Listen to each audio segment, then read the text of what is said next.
যাদের উপর বদ জিন অথবা খবিশ জিন আসর করেছে অথবা দূর থেকে কষ্ট দেয়, শরীরে যন্ত্রণা দেয়, মাথা নষ্ট করে দিচ্ছে, এইরকম যারা আপনারা আক্রান্ত আছেন আপনাদের জন্য আজকের ভিডিওটি খুব বেশি কাজে আসবে ইনশাআল্লাহ। আসসালামু আলাইকুম ওয়া রাহমাতুল্লাহি ওয়া বারাকাতুহু। প্রিয় দিনী ভাই বোনেরা, আশা করি সকলেই ভালো আছেন, সুস্থ আছেন। প্রিয় বন্ধুগণ, কোরআনের মুজিজা ইউটিউব চ্যানেল থেকে সাথে আছি তাহসিন জুবায়ের। প্রতিদিনের মতো আজকেও হাজির হয়ে গেলাম জিন জাদু রিলেটেড নতুন একটি আমলিয়াতের ভিডিও নিয়ে। আজকে আমি আলোচনা করব যাদের উপর বদ জিন অথবা খবিশ জিন আসর করেছে অথবা দূর থেকে কষ্ট দেয়, শরীরে যন্ত্রণা দেয়, মাথা নষ্ট করে দিচ্ছে, এইরকম যারা আপনারা আক্রান্ত আছেন আপনাদের জন্য আজকের ভিডিওটি খুব বেশি কাজে আসবে ইনশাল্লাহ। এমন একটি আমল শিখিয়ে দিব যে আমলের মাধ্যমে আপনারা এই খবিশ জিন বা বদ জিন থেকে পরিপূর্ণভাবে আপনারা মুক্তি পেতে পারেন ইনশাল্লাহ, যদি আল্লাহ তাআলা আপনার সহায় হয়।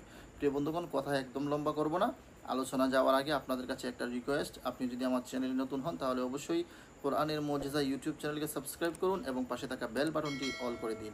আর যদি এই ভিডিওটা আপনি ফেসবুক পেজে দেখে থাকেন তাহলে অবশ্যই কোরআনের মুজিজা ফেসবুক পেজকে লাইক ও ফলো করে আমাদেরকে উৎসাহিত করবেন ইনশাল্লাহ। প্রিয় বন্ধুগণ, খবিশ জিন বা বদ জিন যাদের উপরে একবার বদনজর দিয়ে দেয়, যাদের উপরে একবার আসর করে ফেলে, এদের জীবন অতিষ্ঠ। যেমন প্রথমেই এদের মেধা শক্তি কমে যাবে, এদের ব্রেনকে আস্তে আস্তে আস্তে নষ্ট করার পথে নিয়ে যাবে এবং শরীরে নানাবিধ রুক্ষ দিবেই।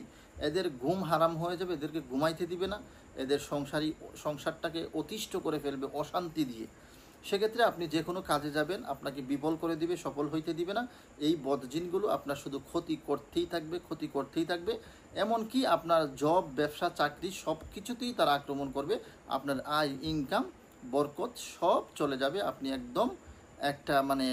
একদম আবদ্ধ অবস্থায় পড়ে যাবেন। তো সেক্ষেত্রে আজকের ভিডিওটা আপনার জন্য খুব গুরুত্বপূর্ণ হবে। ছোট একটা আমল বলবো, ইনশাল্লাহ এই আমলটা যদি আপনারা কিছুদিন কন্টিনিউ করতে পারেন আল্লাহ তাআলা আপনাকে সেই বদজিন বা খবিশ জিন থেকে অবশ্যই শেফা দান করবেন। প্রিয় বন্ধুগণ, আমলটা হচ্ছে এইরকম, বেশি কঠিন কিছু না।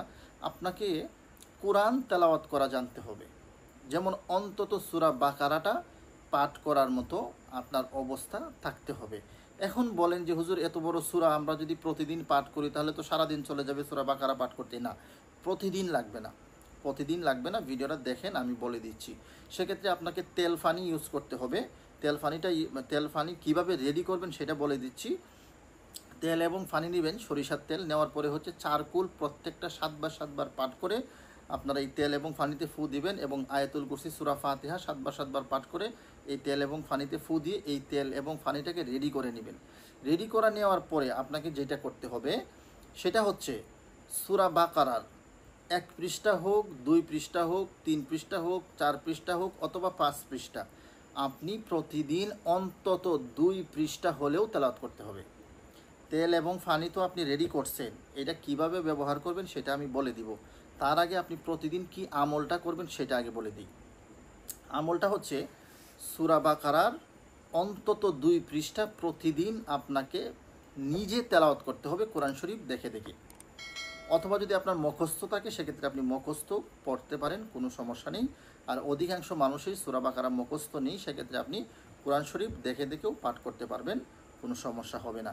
এখন হচ্ছে আপনি অবসর থাকেন, আপনার বেশি তেলাওয়াত করার সময় আছে, সেক্ষেত্রে আপনার জন্য 2 পৃষ্ঠা নয়, আপনি যদি পারেন প্রতিদিন পুরো সূরাটা পাঠ করেন তাহলে আপনি বেশি ফায়দা পাবেন। আর যদি আপনি অনেক বিজি মানুষ, আপনি কোরআন শরীফ পড়ার সময় পাচ্ছেন না, অথবা হচ্ছে আপনি 1 পৃষ্ঠা পড়তে পড়তেই আপনার 20 মিনিট সময় চলে যাচ্ছে, আপনি এত বেশি পারদর্শী না তেলাওয়াতে, সেক্ষেত্রে অন্তত মিনিমাম আপনাকে প্রতিদিন 2 পৃষ্ঠা সূরা বাকারার পাঠ করতে হবে। আজকে এই 2 পৃষ্ঠা পাঠ করবেন, পরের দিন এর পরের 2 পৃষ্ঠা পাঠ করবেন, পরের দিন এর পরের 2 পৃষ্ঠা, এইভাবে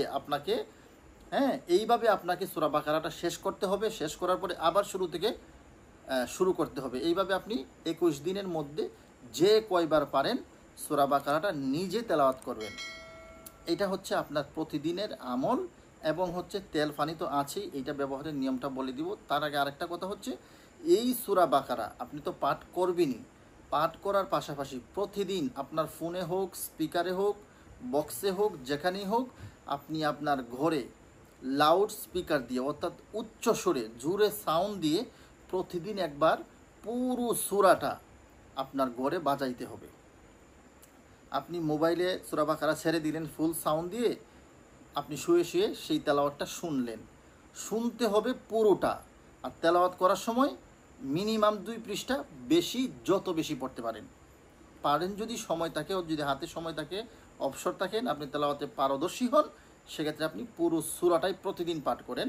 আর প্রতিদিন একবার পুরো সূরাটা আপনি তেলাওয়াত রুকিয়াটা আপনি কানে শুনবেন এবং গভীর মনোযোগ দিয়ে শুনবেন এবং পুরো ঘরে যেন সেই সাউন্ডটা যায় সেই ব্যবস্থা করে জুড়ে সারবেন। এই হচ্ছে আপনার আমল। এখন হচ্ছে তেল এবং পানি যে প্রথমে রেডি করে রাখছিলেন, সেই তেল এবং পানি কিভাবে ব্যবহার করবেন। ব্যবহার করার নিয়ম হচ্ছে, আপনি প্রথম যেদিন তেল এবং পানি রেডি করছেন, রেডি করার পরে একই তেল একই পানিতে প্রতিদিন যখন আপনি 2 পৃষ্ঠা বা 3 পৃষ্ঠা বা 5 পৃষ্ঠা বা পুরো সূরাটা যখন তেলাওয়াত করবেন, তেলাওয়াত করার পরে এই তেল এবং পানিতে প্রতিদিন আপনি ফু দিবেন। 3টা 4টা 5টা যে কয়টা ফু দিতে পারেন প্রতিদিন, কারণ প্রতিদিন তো আপনাকে মিনিমাম 2 পৃষ্ঠা তেলাওয়াত করতেই হচ্ছে। সেক্ষেত্রে 2 পৃষ্ঠা করেন বা বেশি করেন, আপনি তেলাওয়াতটা করার পর এই তেল এবং পানিতে প্রতিদিন আপনাকে ফু দিতে হবে। ফু দেওয়ার পরে আপনি কীভাবে ব্যবহার করবেন, তেলটা হচ্ছে সারা শরীরে দিবেন, বিশেষ করে নাকের ভিতরে দিয়ে ঘ্রাণ নেবেন, কানের ভিতরে দিবেন। সকাল এবং রাত অবশ্যই 2 বেলা ইউজ করবেন। আর পানিটা হচ্ছে 3টা কাজ: খাওয়া, গোসল, ছিটানো। আপনি যতবার পানি পান করবেন ততবার এখান থেকে একটু পানি মিশিয়ে পানি পান করবেন, নতুন কোনো পানি পান করবেন না। এবং হচ্ছে গোসলের সময় বালতির পানিতে মিশিয়ে গোসল করবেন এবং হচ্ছে প্রতিদিন রাতে একবার বেশি পানিতে মিক্স করে আপনার সারা বাসায়, আপনার রুমে, বিছানায়, মশারিতে, আনাচে কানাচে, চিপায় চাপায় সব জায়গায় আপনি এই পানিটা ছিটাইতে হবে। এইভাবে আপনি যদি 21 দিন এই আমলটা কন্টিনিউ করতে পারেন, ইনশাল্লাহ আমি বিশ্বাস করি 21 দিনের মধ্যে আপনার শরীর থেকে খবিশ জিন বলেন আর বদ জিন বলেন আর দেও দানব দস্যু যাই বলেন না কেন, যত শক্তিশালী জিন হোক, সেটা আপনার শরীর থেকে বের হইতে বাধ্য ইনশাআল্লাহ। তো প্রিয় বন্ধুগণ, আমলটা যদি আপনাদের বুঝতে কোনো প্রবলেম হয় তাহলে আমাদের কমেন্ট বক্সে লিখেন, আমাদের লোক রয়েছে, আপনাদের কমেন্ট চেক করবে, আপনাদের কমেন্টের রিপ্লাই দিবে ইনশাল্লাহ। আমি নিজেও অনেক সময় আপনাদের কমেন্টের রিপ্লাই দিয়ে থাকি। সেক্ষেত্রে আপনারা নির্দ্বিধায় কমেন্টস করেন, ইনশাল্লাহ রিপ্লাই পাবেন। এবং হচ্ছে যদি আমার চ্যানেলে নতুন হন তাহলে অবশ্যই সাবস্ক্রাইব করতে হবে, কারণ প্রতিদিন এইরকম আমলিয়াতের নতুন ভিডিও নিয়ে আমি আপনাদের মাঝে হাজির হব ইনশাল্লাহ। আর যদি যারা বদজিন এবং খবিশ জিনে আক্রান্ত আছেন, এটা ট্রিটমেন্ট নিতে চান, সেক্ষেত্রে আমাদের স্ক্রিনে দেওয়া হোয়াটসঅ্যাপ নম্বরে যোগাযোগ করতে হবে। আমরা ট্রিটমেন্টের মাধ্যমে এই খবিশ জিন বা বদ জিনকে চিরতরে আপনার শরীর থেকে ছাড়িয়ে দেওয়ার চেষ্টা করব ইনশাআল্লাহ। তো প্রিয় বন্ধুগণ, আল্লাহ তাআলা আপনাদের সবাইকে ভালো রাখুন, সুস্থ রাখুন। আসসালামু আলাইকুম ওয়া রাহমাতুল্লাহি ওয়া বারাকাতুহু।